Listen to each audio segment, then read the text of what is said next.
eneo lile lote ambao bomba kuu litapita limeshafanyiwa ile uthamini kwa ajili ya ulipaji wa fidia, kwa sababu bomba kuu linapita maeneo ambayo kuna makazi ya watu, kuna mashamba, lakini pia kuna baadhi ya nyumba zipo kule.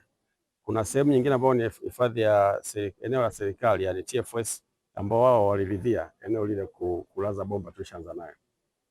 Kwa bahati nzuri serikali kupitia Wizara ya Maji imeshatoa kiasi cha shilingi bilioni 2.9 kwa ajili ya ulipaji wa fidia yani compensation, ambapo wananchi wale watapata hiyo fidia yao na kuepukana na migogoro baina ya wananchi na serikali.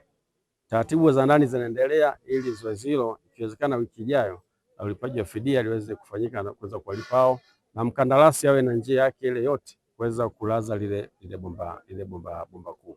Mradi ambao umeanza mwaka 2023 mwezi wa 4 na unategemea kukamilika mwaka 2026 mwezi wa 12, na mpaka sasa tumefikia 49% ya mradi, na mpaka sasa hivi kazi zinazoendelea ni kukamilisha tenki lenye ujazo wa lita 5 ambao umefika hatua za mwisho. Kama sasa hivi tulipo hapa ni 85% ya ujenzi wa tenki hili, ila pia banio au chanzo cha maji kimekwisha kukamilika 100%, na zoezi la ulazaji wa bomba umekwisha kuanza. Mpaka sasa hivi tumefikia tumeshalaza bomba za kilomita 2, na bomba zile zina kipenyo cha mita 1.2.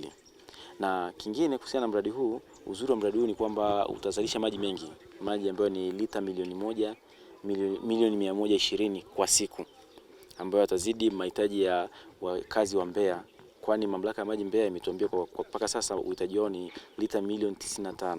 Unaweza kukaa siku 2-3 mpaka wiki maji hatupati. Mimi nafikiri kama kuna mradi unatekelezwa inaweza kawa ni bora sana. Basi ombi langu ni kwamba ufanyike haraka ili wananchi tusiingie katika shida hiyo ya maji ya kukaa kwa muda mrefu. Kama unavyoelewa kazi ya maji yanahitajika sehemu nyingi sana. Changamoto ni kubwa kwa sababu bado yani maji sehemu kubwa bado hatujafikiwa. Wakikamilisha tu kwa wakati, hivyo itatusaidia hata shughuli zetu za kiuchumi kwenda kiurahisi.